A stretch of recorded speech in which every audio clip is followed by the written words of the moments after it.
Hello दोस्तों, आज हम पढ़ेंगे स्पेक्ट्रम बुक जो है आधुनिक भारत का इतिहास। इस बुक्स में जो भी इम्पोर्टेंट टॉपिक दिए हैं उससे रिलेट करके हम पढ़ेंगे, जो कि एग्ज़ाम के लिए बहुत ही इम्पोर्टेंट है। तो पहला है कि ब्रिटिश विजय और प्रमुख युद्ध कौन कौन से, उसके बारे में पढ़ेंगे। तो सबसे पहले प्लासी और बक्सर के युद्ध के बारे में देखते हैं।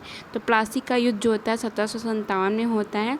नवाब सिराजुद्दौला और रॉबर्ट क्लाइव के बीच हुआ। मीर जाफ़र की गद्दारी के कारण बंगाल अंग्रेज़ों के अधीन हो गया। उसके बाद आता है कि बक्सर का युद्ध 1764 में होता है। संयुक्त भारतीय सेना मीर कासिम, सिराजुद्दौला, शाह आलम द्वितीय की पराजय होती है। इसमें अंग्रेज़ों के साम्राज्य विस्तार का मांग प्रशस्त हुआ। इसके बाद आता है कि दीवानी और द्वैत शासन से संबंधित है। तो दीवानी अधिकार 1765 में मिल जाता है अंग्रेज़ों को। इलाहाबाद की संधि के तहत अंग्रेज़ों को बंगाल, बिहार और उड़ीसा से सीधे लगान टैक्स वसूली का वैधानिक अधिकार प्राप्त होता है। द्वैत शासन जो है वो 1765 में शुरू हुआ। 1765 से लेकर 1772 में वान हेस्टिंग जो था उसने पूर्व बंगाल में दोहरा शासन व्यवस्था शुरू किया, जहां उत्तरदायित्व नवाब का था और अधिकार तथा जो वित्तीय आय था वो कंपनी के पास अधिकार दिया गया था। मैसूर संघर्ष और टीपू और हैदर अली से संबंधित है। तो प्रथम जो युद्ध होता है, मैसूर का जो प्रथम युद्ध होता है वो 1767 से लेके 69 तक हुआ। हैदर अली की इसमें विजय होती है। अंग्रेज़ों को पहली बार भारतीय शक्ति के समक्ष घुटना टेकना पड़ता है और इस प्रथम युद्ध के बाद मद्रास की संधि होती है। उसके बाद होता है कि द्वितीय मैसूर युद्ध जो था वो 1780 से 84 तक होता है। इसमें हैदर अली की मृत्यु हो जाती है। टीपू सुल्तान ने बहादुरी से युद्ध जारी रखा और उसके बाद द्वितीय युद्ध मैसूर का जो द्वितीय युद्ध होता है उसके बाद मंगलौर की संधि होती है। तृतीय युद्ध की बात करते हैं तो टीपू सुल्तान की भारी इसमें पराजय हो जाती है। आधा राज छीन लिया जाता है और हर्जाना हेतु उनकी दोनों बेटों को गिरवी रखना पड़ता है।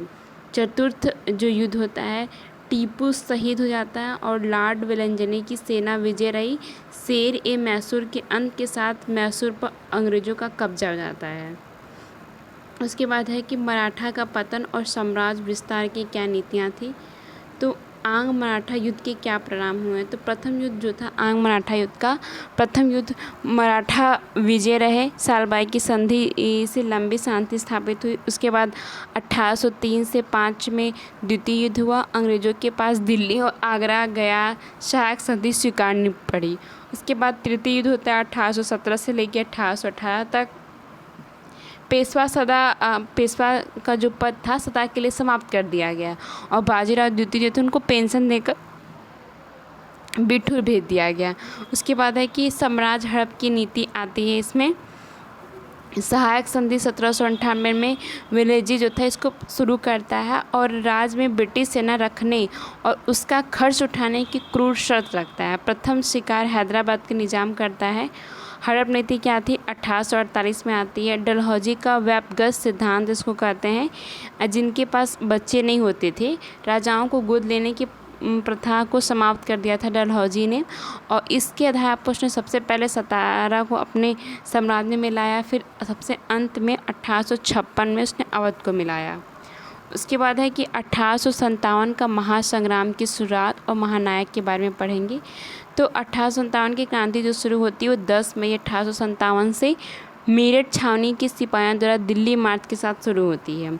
तत्कालिक कारण क्या था, तो इनफील्ड राइफल में प्रयुक्त चर्बी युक्त कारतूस का मुद्दा था। मंगल पांडे जो थे 29 मार्च 1857 को बैरकपुर छावनी में विद्रोह की मशाल जलाने वाले प्रथम शहीद थे। दिल्ली के नेता कौन थे, तो मुगल शासक बहादुर शाह जफर को क्रांति का प्रतीक सम्राट घोषित किया गया। प्रांतीय महानायक, कानपुर में नाना साहब, तात्या टोपे, लखनऊ से बेगम हजरत महल, झांसी में रानी लक्ष्मीबाई तथा बिहार में 80 वर्षीय बाबू कुंवर सिंह, इन्होंने नेतृत्व किया 1857 की क्रांति का। उसके बाद है कि 1857 की क्रांति का क्या परिणाम हुआ, तो कंपनी जो थी, कंपनी का शासन समाप्त। ईस्ट इंडिया कंपनी का व्यापारिक और प्रशासनिक जो वर्चस्व था भारत से समाप्त हो गया। महारानी की घोषणा हुई। 1 नवंबर 1858 को इलाहाबाद दरबार में कैनिंग द्वारा महारानी विक्टोरिया का ऐतिहासिक घोषणा पत्र पढ़ा गया। वायसराय का पद, गवर्नर जनरल का पद बदलकर वायसराय किया गया। मतलब कि 1857 से क्या हुआ कि जो वायसराय था उसके पद को हटा दिया गया, गवर्नर जनरल का पद आया और लॉर्ड कैनिंग जो था प्रथम वायसराय बना। वायसराय का पद आया, जो गवर्नर जनरल था उसको समाप्त कर दिया गया। सैन्य पुनर्गठन क्या था, तो पील कमीशन की सिफारिश पर भारतीय व यूरोपीय सैनिकों का अनुपात जो है 2:1 कर दिया गया, ताकि पुनः विद्रोह न हो। मतलब कि भारतीयों को कम रखा अपने सैनिकों में और जो अंग्रेज़ी थे उनको अधिक रखा। उसके बाद है कि भारतीय पुनर्जागरण और महान समाज सुधारक के बारे में पढ़ेंगे कि राजा राम मोहन राय और सती प्रथा। आधुनिक भारत के जनक राजा राम मोहन राय को अंधविश्वासों पर कड़ा प्रहार किया उन्होंने 1828 में। ठीक है, राजा राम मोहन राय जो थे उन्होंने 1828 में ब्रह्म समाज की स्थापना करते हैं। उसके बाद उन्होंने सती प्रथा का उन्मूलन किया 1829 में। उनके बहुत प्रयासों के बाद लॉर्ड विलियम बेंटिंक ने कानून लाया, एक्ट 17 बनाकर सती प्रथा को अवैध घोषित किया गया। उसके बाद आते हैं स्वामी दयानंद सरस्वती और विवेकानंद के बारे में पढ़ेंगे हम कि दयानंद सरस्वती जो थे उन्होंने 1875 में आर्य समाज की स्थापना करते हैं और दयानंद सरस्वती ने कहा कि वेदों की ओर लौटो, उन्होंने नारा दिया। दयानंद सरस्वती की प्रसिद्ध पुस्तक थी सत्यार्थ प्रकाश। उसके बाद है कि विवेकानंद 1857 में रामकृष्ण मिशन की स्थापना करते हैं। उसके बाद विवेकानंद जी 1893 में शिकागो में धर्म सम्मेलन में जाते हैं, वहाँ पर बहुत ही अच्छा भाषण देते हैं। तो ये शिकागो धर्म सम्मेलन कब हुआ, ये डेट पूछता है, तो 1893 में। उसके बाद है कि वंचित वर्ग उत्थान, महिला शिक्षा और जागृति की बात कही गई। सत्यशोधक की देखिए आप आगे पढ़ेंगे कि क्या क्या हमारे समाज में बदलाव किया गया किस तरह से। तो ज्योतिबा फुले ने 1873 में सत्यशोधक समाज की स्थापना करते हैं। दलित व शूद्र उत्थान के लिए संघर्ष किए और ज्योतिबा फुले की गुलामगिरी जो है पुस्तक है। सावित्रीबाई फुले देश की पहली महिला शिक्षिका बनी, जो इनकी पत्नी थी। उन्होंने 1848 में पुणे में बालिकाओं के लिए विद्यालय खोला। डॉक्टर भीमराव अंबेडकर जो थे उन्होंने दलितों को मानवाधिकार दिलाने के लिए 1927 में महार सत्याग्रह का नेतृत्व किया। तो ज्योतिबा फुले की किताब पूछा जाता है गुलामगिरी, और उन्होंने सत्यशोधक समाज की जो स्थापना की इसके बारे में पूछा जाता है। उसके बाद आते हैं कि सर सैयद अहमद खान, मुस्लिम समाज ने वैज्ञानिक सोच हेतु अलीगढ़ आंदोलन शुरू किया 1875 में। उसके बाद देखिए ये जो था ये एंग्लो स्कूल करके था, बाद में 1920 में अलीगढ़ जो एक स्कूल बनता है, मतलब एक कॉलेज बनता है। उसके बाद आता है कि देवबंद आंदोलन जो कि 1866 में हुआ। कुरान हदीस के रूढ़िवादी व शुद्ध शिक्षा हेतु अलीगढ़ आंदोलन के विपरीत यह पूरी तरह अंग्रेज विरोधी था। उसके बाद आता है नारायण गुरु जो कि केरल में थे। एक जाति, एक धर्म, एक ईश्वर का मानवतावादी सिद्धांत प्रतिपादित करते हैं। नेक्स्ट है कि हम पढ़ेंगे कांग्रेस की स्थापना, जो कि कांग्रेस की स्थापना 1885 में होती है। 28 दिसंबर 1885 में कांग्रेस की स्थापना होती है। ए ह्यूम, ठीक है, ए ह्यूम जो थे प्रथम अध्यक्ष, योमेश चंद्र बनर्जी, इसमें कुल 72 प्रतिनिधियों ने पार्टिसिपेट किया था। उदारवादियों की कार्यप्रणाली पूर्णतः वैधानिक प्रार्थना, याचिका और विरोध प्रदर्शन पर टिकी थी। दादा भाई नौरोजी जो कि इन्हें grand old man of India कहा जाता है, इन्होंने ड्रीम थ्योरी दिया था। राष्ट्रवाद का उदय, भले ही उदारवादियों को त्वरित सफलता न मिली हो, लेकिन उन्होंने अंग्रेजों का आर्थिक शोषण देश के सामने सिद्ध किया। नेक्स्ट है कि उग्र राष्ट्रवाद का उदय और क्रांतिकारी आंदोलन क्या क्या किया गया, तो उससे संबंधित है। बंगाल विभाजन 1905 में हुआ। लॉर्ड कर्जन के द्वारा हिंदू मुस्लिम एकता तोड़ने हेतु बंगाल का विभाजन किया गया। प्रत्युत्तर में ऐतिहासिक स्वदेशी और बहिष्कार आंदोलन का जन्म हुआ। लाल बलपाल कौन थे, तो लाला लाजपत राय, बाल गंगाधर तिलक और विपिन चंद्र पाल थे। बाल गंगाधर तिलक ने नारा दिया था कि स्वराज मेरा जमशेद अधिकार, इसे मैं लेकर रहूँगा। उसके बाद होता है कि सूरत विभाजन 1907 में होता है और जो गरम दल और नरम दल में जो कांग्रेस था दो भागों में बढ़ जाता है। नेक्स्ट आता है कि प्रथम युद्ध और राष्ट्रीय आंदोलन मील का पत्थर के बारे में, मतलब क्या था प्रथम युद्ध के बाद क्या परिवर्तन आया है। तो होम रूल देखिए, होम रूल लीग जो थी 1916 में बना था। आयरलैंड की तर्ज पर भारत में स्वशासन हेतु तिलक और एनी बेसेंट ने तो अलग अलग लीग की स्थापना की। लखनऊ समझौता जो कि 1916 में होता है, और इस लखनऊ समझौते में जो गुट मतलब कि कांग्रेस का जो गुट था दो भागों में बट गया था, गरम दल और नरम दल फिर से एक हो जाते हैं। और 1916 में ही मुस्लिम लीग की भी समझौता होता है। रॉयल एक्ट आता है 1919 में। ये क्या था, तो शक के आधार पर बिना मुकदमे जेल भेजने का काला कानून, नो वकील, नो दलील, नो अपील, इसका नारा दिया गया था। जलियांवाला बाग हत्याकांड जो कि 13 अप्रैल 1919 को होता है। इसमें क्या था कि जनरल डायर के द्वारा निहत्थे एक सभा बुलाई जाती है, वहाँ पर बहुत सारे लोगों को गोली मार दी जाती है, बहुत सारे लोग मर जाते हैं। इसके विरोध में रविन्द्रनाथ टैगोर ने अपने नाइटहुड की उपाधि को त्याग देते हैं। उसके बाद आता है कि 1917 में गांधी जी ने चंपारण सत्याग्रह शुरू करते हैं। असहयोग आंदोलन के बारे में हम पढ़ेंगे कि क्या था असहयोग आंदोलन। तो 1920 में असहयोग आंदोलन शुरू किया गया। तिलक की मृत्यु होती है, इसी दिन गांधी जी द्वारा शुरू किया गया। विदेशी सामानों का बहिष्कार किया गया। असहयोग आंदोलन में लक्ष्य था कि 1 वर्ष में स्वराज प्राप्त करना।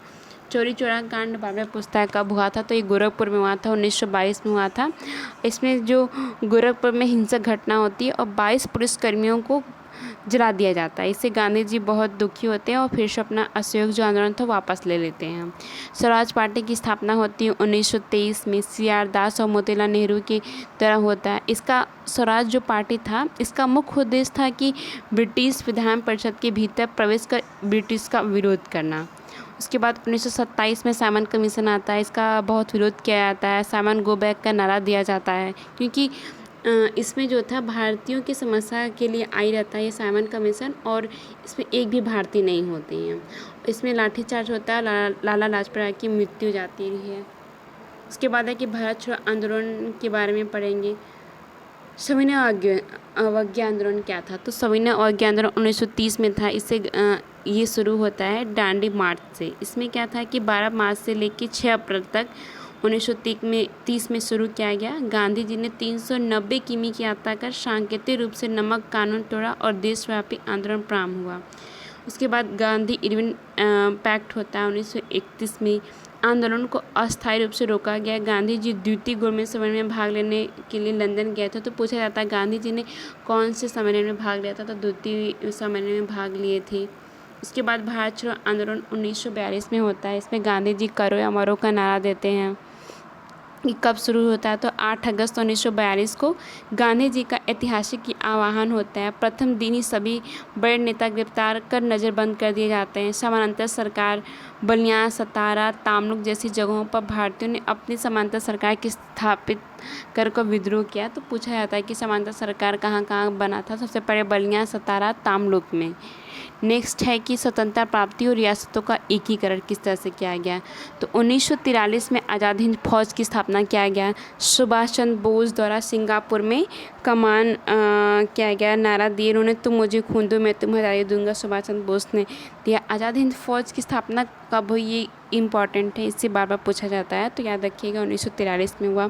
कैबिनेट मिशन का गठन 1946 में होता है और इसी के तहत संविधान बनाया जाता है। उसके बाद है कि 3 जून 1947 में माउंटबेटन योजना द्वारा भारत और पाकिस्तान विभाजन योजना बनता है। इसमें सर रेडक्लिफ द्वारा सीमा निर्धारित कर दी जाती है और 15 अगस्त को स्वतंत्रता मिली, मतलब भारत जो है 15 अगस्त को अंग्रेज़ों से स्वतंत्र हो गया।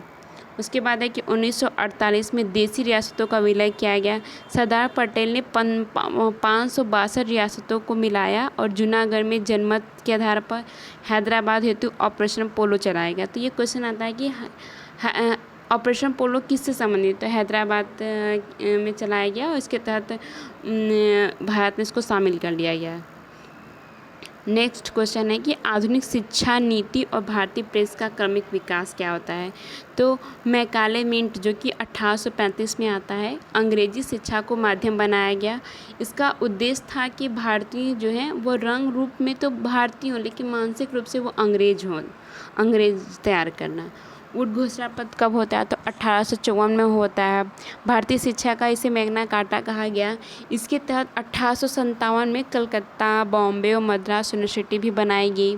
वर्धा योजना 1937 में होता है। गांधी जी जो थे मातृभाषा आधारित बेसिक शिक्षा का विचार, मतलब कि जो प्रारंभिक शिक्षा है वो हमारी मातृभाषा में दिया जाए, इसकी बात करते हैं। तो वर्धा योजना कब शुरू किया गया था? 1937 में। बंगाल गजट के बारे में पढ़ेंगे कि 1780 में जेम्स हिक्की के द्वारा संपादित किया गया। ये भारत का पहला समाचार पत्र था। राजा राम मोहन रॉय ने संवाद कौमुदी निकाली थी। तो ये क्वेश्चन आता है कि संवाद कौमुदी किसका है? तो राजा राम मोहन रॉय जी का है। वर्नाकुलर प्रेस एक्ट, ये बहुत ही इंपॉर्टेंट है, इसका डेट पूछा जाता है। तो वर्नाकुलर प्रेस एक्ट 1878 में आता है।